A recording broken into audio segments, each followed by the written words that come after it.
Hello, everybody, and welcome to What the Hell Should I Watch? This week's episode, I'm going to cover Aquaman, the end of the DC cinematic universe as we know it right now. A movie that snuck in and may have become my favorite movie of the year, and possibly my favorite lead actor performance of the year. And I will also be talking about Nick Cage entering your dreams. Yeah, weird stuff this week, but also some really good stuff and some questionable stuff, and I will get to that. If you haven't already, please hit the like and subscribe button so you know when these videos come out every week. And please also go to the Shift Heads Facebook page, like that one, because a lot of my work with Shane Hewitt will appear on there, including the third annual Stebbies, which I had a really great time recording with Shane and Ryan O'Donnell. So please check that one out. All right, let's get going with Aquaman and the Lost Kingdom. Jason Momoa reprising that Aquaman role in a movie that feels like it's been in the can for years now. And I will say that the movie does reflect that it has been done for a while. And I don't know why they sat on it so long. Maybe the strike, maybe, pandemic, the Amber Heard case and everything. But honestly, Amber Heard appears in this movie a lot more than I thought she would. They do kind of shelve her for a little bit, but then she comes kind of roaring back in the third act. It feels like James Wan forgot how to direct a cohesive movie in this and maybe handed the reins to Jason Momoa himself, because there are just so many things in this movie that just feel really weird. But I will say, with all the janky CG and some of the confusing action sequences, the shining star that kind of makes it through this movie a little bit unscathed is Patrick Wilson, who is like a James Wan staple for years now, since The Conjuring. So to see him excel in this Orm role is really cool. He's got a really great action sequence in the beginning on like a shoreline that kind of shows off his ripped physique, which may be a bit surprising. But yeah, this whole cinematic universe just kind of goes out with a confusing whimper, and I didn't feel this movie at all. It was just kind of sad to me. All right, so the next film, I'm going to hit the rom-com a little bit, and it's a different rom-com because it's a rom-com for like an older generation. And Meg Ryan, the kind of queen of rom-coms in the 90s, writes and directs this film as well as stars in it. It's called What Happens Later, and it's her and David Duchovny, and basically the whole film takes place in the airport. And they are two former lovers that haven't seen each other in years and reconnect while their flights are delayed. And the film, it's cute, it's quirky, but it's nothing that is going to stick in your memory afterwards. There's some great bits with the airport announcer and everything that I thought was really great and kind of reminiscent, like Meg was watching a bit of Airplane before she jumped into writing this one. But as far as the first feature goes, it's cute. It serves well for what it's supposed to be. But yeah, it's just nothing that's going to really stick around. All right, so I finally, from Universal Pictures, got my Blu-ray copy of The Exorcist Believer, David Gordon Green's legacy sequel or reboot of the Exorcist series. Of course, coming off of the storied William Friedkin film, The Exorcist from the 70s, written by William Peter Blatty.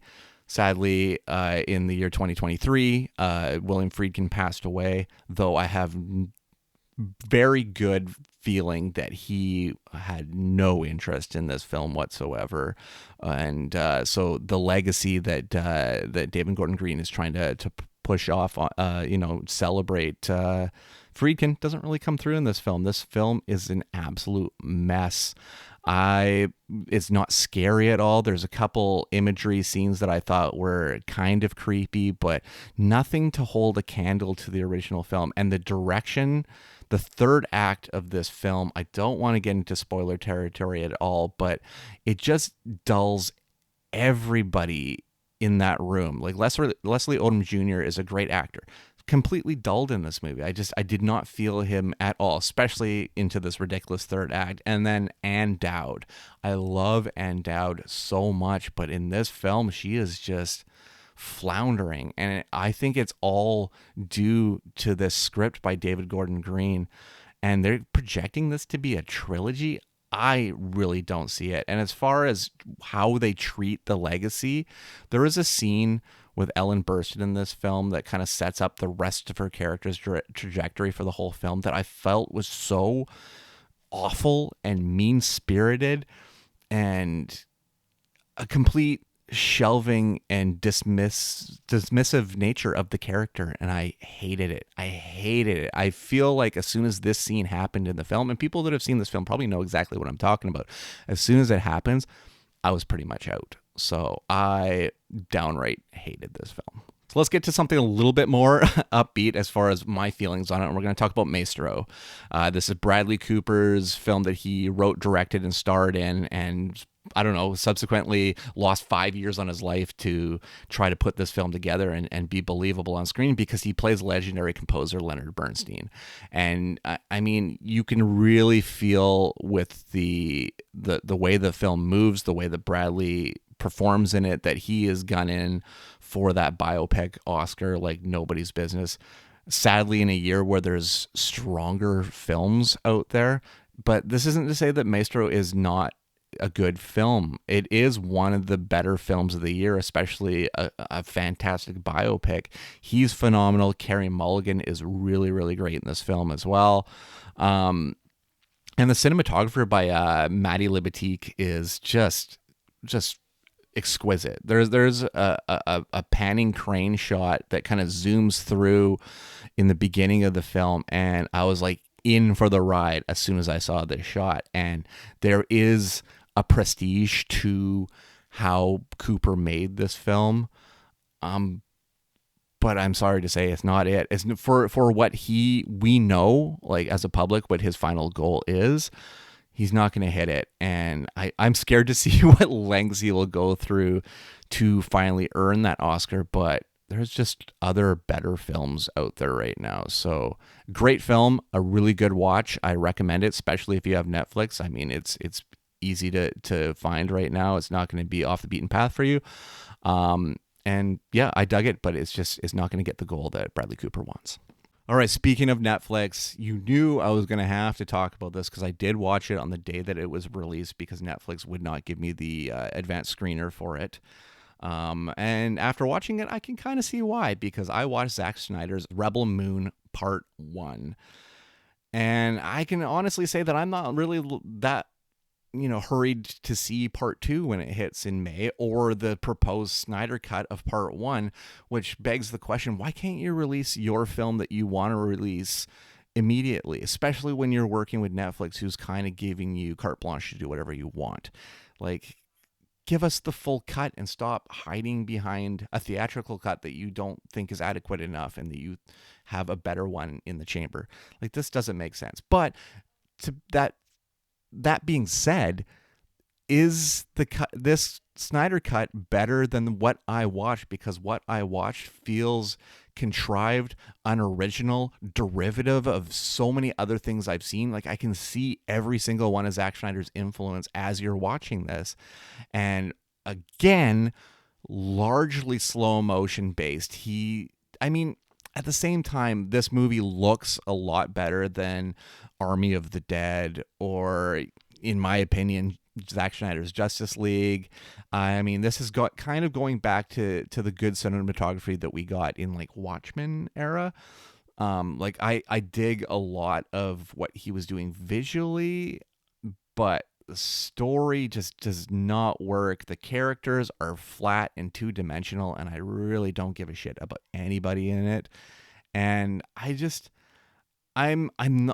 have such issue with these Snyderverse, Snyderbot bros that seem to celebrate mediocrity to own the anti-audience. And I'm sorry, if this was a somewhat passable narrative film to that would bolster up Zack Snyder as the visionary director that we're all supposed to believe that he is, then I would feel different. But Rebel Moon is not a stepping stone towards anywhere.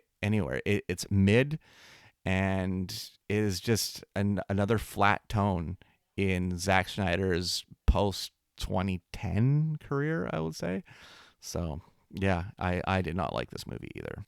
All right, so let's talk about the movie that disrupt everything. This is the great disruptor for 2023, in my opinion, because in Penticton, I am missing out on a few movies. Like, I'm not going to get Boy and the Heron before the end of the year. I'm not going to get Poor Things before the end of the year. I'm not going to get American Fiction before the end of the year. There are just certain things that I'm not going to be able to see. But I did, 2 days before Christmas, happy holidays, everybody, including in that. But 2 days before Christmas, I got to see The Iron Claw, which is Sean Durkin's biopic on the Von Erich family, a family of wrestlers that were, by all extensive purposes, cursed. And they talk about in the beginning. The film is led by Zac Efron, who plays Kevin Von Erich. Jeremy Allen White from The Bear is in this one, plays Kerry Von Erich, who eventually did have a WWF career, was an Intercontinental Champion. And Harris Dickinson plays David Von Erich, who was like the first major world champion within the family. And Holt McCallany plays Fritz Von Erich. He was the patriarch of the family, the driving coach of the family, the promoter of the family, and the domineering force of the family as well. And I loved this film. It was shot incredibly well. Every actor is just gunning for gold here, including Zac Efron, who I think really takes that moniker of best actor and just runs with it.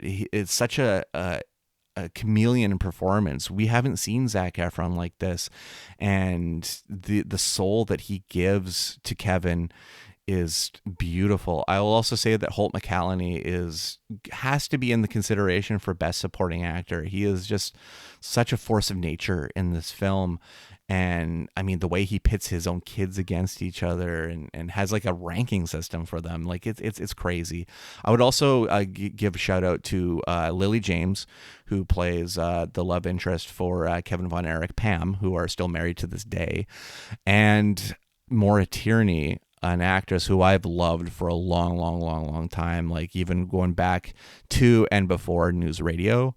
But as a dramatic actress, I think she is just incredible. She plays the matriarch of the Von Erich family, and just an incredible performance. And she's also featured in my favorite shot of 2023, which comes about midway through the film, in the Von Erich home. Once you see the film, I think you will kind of know what I'm talking about, but it's just such an incredible shot, and it really hit me like an arrow to the heart. But this is, I mean, with all biases aside, I know this is a wrestling film, and I'm a big wrestling guy, as evident by my wrestling hoodie that I'm wearing right now. But this is my favorite movie of the year, just because it's a film that I know that I can resonate with and that I can watch again and again. And still feel the same way I do about it as the first time I watched it in theaters the other day. So incredible film, 5 out of 5 for me. All right, so we're going to bring another David Duchovny movie this week. I'm doubling up on the Duchovny, as Pet Sematary Bloodlines is now on Blu-ray and 4K. And I didn't get to check this one out while it was on Paramount Plus, which it still is right now. But now that it was on the physical disc, I did check it out. This is a prequel to the original Pet Sematary film, and it has a young Judd Crandall returning to his small Maine town, which has gone through kind of a downgrade transformation as the local Indian burial ground. It is kind of poisoned the rest of the town.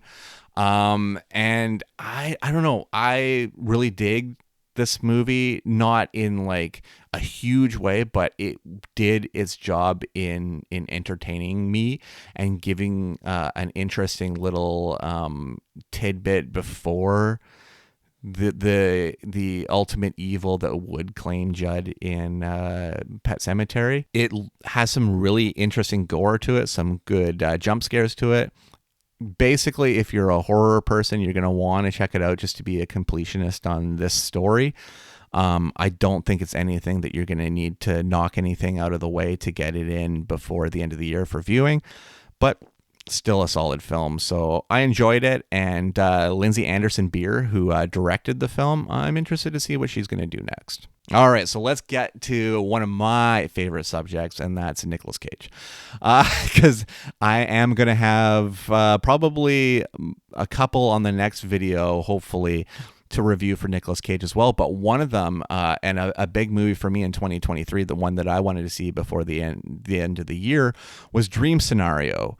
And this is a really quirky new film that has Nicolas Cage playing a college professor who inexplicably starts showing up in people's dreams.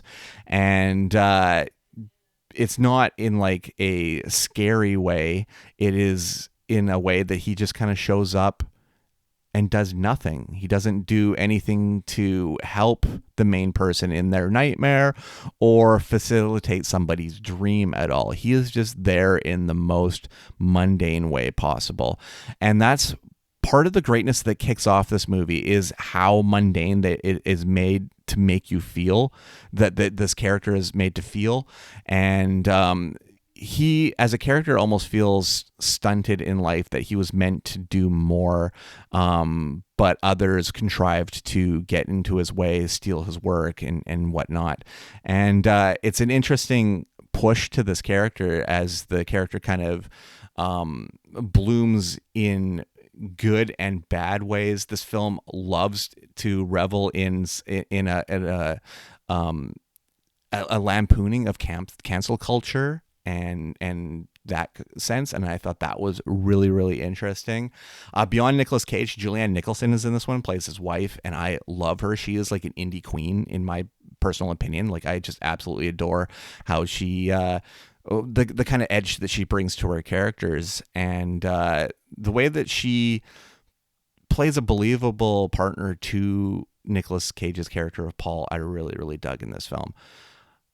I will also say that Dylan Galula is in this one. I really only know her from The Unbreakable Kimmy Schmidt and just being hilarious on the internet.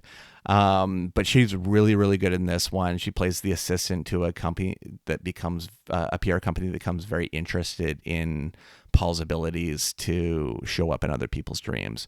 I really don't want to get too much deeper on what the actual storyline is to this film, because that's a pretty fair baseline to give you there. So watch the film. And the director on this one, I have to read up his names just so I say it properly, and I probably won't, but it's Christopher Borgley, who wrote and directed this film. And I honestly don't know any other film by him. He did one called Sick of Myself in 2022 that I definitely going to have to look into and check out. But yeah, he's from Oslo, Norway, an interesting dude that loves to go off the beaten path for his film. So I would say definitely check out Dream Scenario, especially if you love the Cage stir as much as I do. All right, moving on. Let's talk about a movie that came out on Christmas Day that I checked out last night with my dad, actually, and it's another biopic. This is Ferrari. This is from Michael Mann. It's his first film, I want to say, since Black Hat in like 2010-ish. It's been a long time since Michael Mann came out with an actual movie. Of course, he brought out Heat 2, a novel in that period of time, but I know for me, I was looking forward to this movie a lot, not because I'm a huge Michael Mann fan. Like, I love a lot of Michael Mann films, but Public Enemies and a few other films in his repertoire, it just did not do a lot for me. So Adam Driver plays Enzo Ferrari, and the film takes place in like 1957, right when Ferrari is basically on the brink of financial ruin, and Enzo and his wife Lara are the shareholders, the main shareholders. Of course, Ferrari also has a mistress and a son that live far away and are kept secret from Lara, which is a big point of contention in this film. But this is more about Ferrari, his ego, and his desperation to keep his legacy afloat and to keep his power and his renowned nature paramount in Italy. And I don't know, there's certain things about this film that just really rubbed me the wrong way. I felt like Adam Driver was slightly miscast, like he was a bit too young to play Ferrari at this point in his life. Penelope Cruz is phenomenal in this one, but everything else felt like odd Italian cosplay. Just as far as the central human element of this film, because the production level of it is phenomenal, and Michael Mann does an incredible job. But I feel like this movie is a little messy, almost in how Napoleon felt a bit messy, how it feels like there's stuff missing. The characters come off a bit flat, and it's hard to gain any care for them outside of knowing who they are as real people.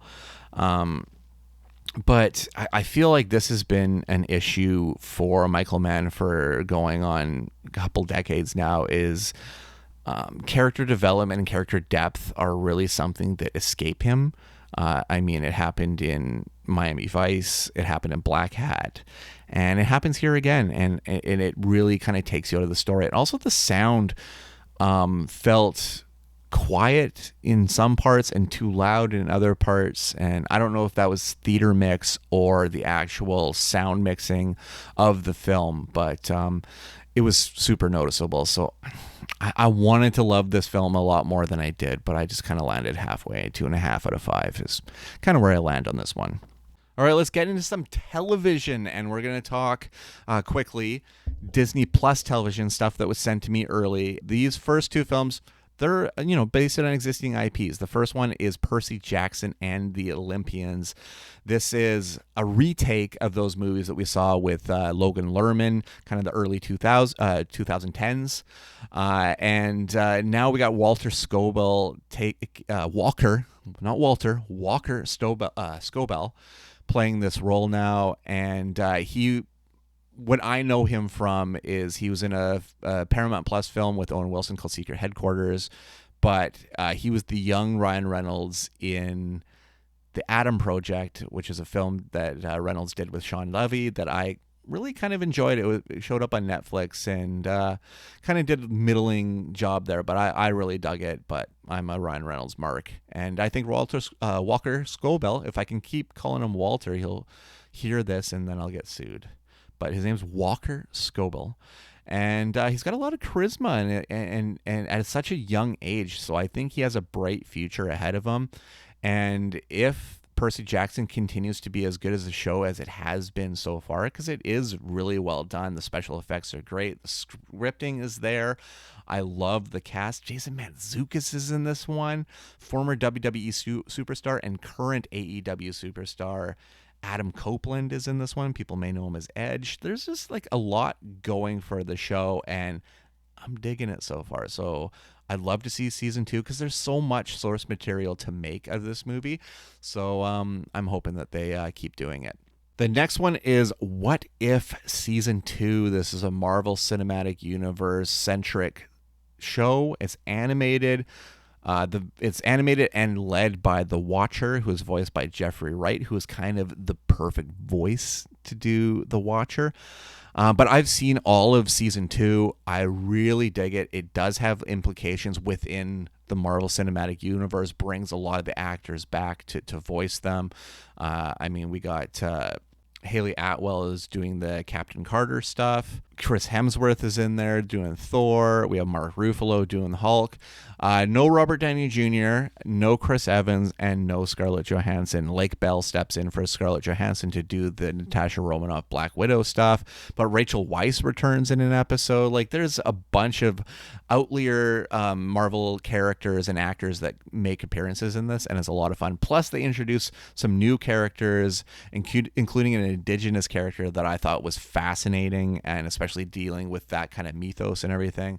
I thought that was very cool. So if you enjoyed What If season 1, you will enjoy season 2 a lot. And yeah, there's some interesting tie-in stuff with the existing live action Marvel stuff that I dug quite a bit. All right, let's finish off with some Geek Out. Some of them I received in the last couple weeks, so they've kind of been a long time coming to the show.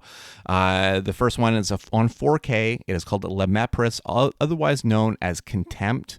It stars Brigitte Bardot, Jack Palance, very young because this is 1963, so this is kind of the height of Brigitte Bardot's fame, where the paparazzi were just kind of all over them. And Fritz Lang is also in this one. It was written and directed by Jean-Luc Godard. So it's not Criterion one, as you can tell by the cover. Not Criterion, kind of outside of the collection. But after watching it, I really think that it should be part of the collection and part of Godard's works within the Criterion collection, because it is a really interesting film that kind of pulls the curtain back on the relationship of director, writer, and actress, and the unspoken animosities that kind of exist there. And Bardot is incredible. I mean, this movie was the biggest film that Godard had done in his entire career, the most successful film that Godard had done in his entire career, one of the least successful films that Bardot had done in her career. But it was one that Godard hated making, because this was a big budget level film and he just hated doing it. But it is, I mean, the film starts off with a full on nude scene from Bardot, which was definitely a lure for a large male audience. Well, I mean, a large audience that wanted to see more sexuality out of her. So, fascinating film. And it gave me a look at Jack Palance a long time before I knew who he was. Clearly, because I mean, my knowledge of Jack Palance's performance are like City Slickers and City Slickers 2, of course, Batman from 1989, or Tango and Cash. He was the villain in Tango and Cash with Kurt Russell and Sylvester Stallone. That was my knowledge of Jack Palance for a long time. So to see this young and you know, a very handsome Jack Palance in this time, for one of the greatest French directors ever, was really interesting. Next one, another remaster. I know I keep bringing these remasters, and some of them are absolute bona fide classics that you don't need to defend. Some of them are ones that didn't get enough of a respect when they came out and are now getting that respect. This one is an easy one, though. This is National Lampoon's Animal House. This is the National Lampoon movie to kick it off, to make their mark, to make their staple, and it became one of the greatest college films ever made. It's something that's still revered by many. John Landis made a seminal film that is a benchmark of comedy within the 70s. I mean, we have earlier roles from Kevin Bacon in this one. Tim Matheson, of course, would do more National Lampoon stuff, including being Van Wilder's dad in Van Wilder, if you can remember that. But this is also John Belushi, and one of the most fun John Belushi performances alongside the Blues Brothers, and one of the most memorable ones. Everyone can remember the smashing of the acoustic guitar on the stairwell, the food fight scene. I mean, there's so much classicness to this film that I absolutely love. And the one to finish it off this week is St. John of Las Vegas. And this is one of those rare DVD buys I had to make because it's not available on Blu-ray or any higher def disc, as it was a very independent film. And it was made by a director named Hugh Rhodes. This is the only film that he ever made. He wrote and directed it, and it's basically, it takes place in Vegas, obviously. And basically, it is about a card shark who is lured back into Vegas and back into the gambling system by an insurance adjuster played by Romany Malco. And Steve Buscemi plays John, our title character, and he is so damn good in this, but it just shows that the guy can make chicken salad out of chicken shit in any bad script, or any, not bad script, but lesser script. In his mouth and in his voice becomes great. And he single-handedly saves this film, in my opinion. Sarah Silverman's also really good in this one, an actress that has slowly improved every time I've seen her. I mean, Take This Waltz is an incredible performance by her. And it just really pushes that line of comedians being really fantastic at character acting. And I know that there are a lot of Sarah Silverman haters out there. I don't get it personally. I really like her performances and her comedy. She's really good in this one, but this is a blink and you miss it film, because I honestly don't think a lot of people are coming to watch this film. It came out in like 2008, 2009. Nobody's talking about it. No one's talking about it then. No one's talking about it now, except for me. So I say, if you like Steve Buscemi, check this one out. All right, that is it this week on What the Hell Should I Watch? Probably have a more abbreviated episode next week, as there's not a lot coming out. I have nothing to tease, as in particular here, I'm getting nothing new in theaters. I thought I would maybe get like Night Swim or something like that, but not seeing nothing yet. But I will be eventually covering those, because of course we got to kick off the year with horror. So you can find me on Twitter, Instagram, Threads, Letterboxd, at The Stevel Dead, my website, stevestebbing.ca. Please go to the Shift Heads group on Facebook. Give that one a like, because you'll see me there quite a bit, as well as my videos with Shane. They'll be presented there, as well as on my website. Again, like and subscribe, because it helps know what's going on, and it helps me know how many people are actually paying attention, if I'm being honest. But thank you, everybody, for checking out this episode, and we'll catch you next week.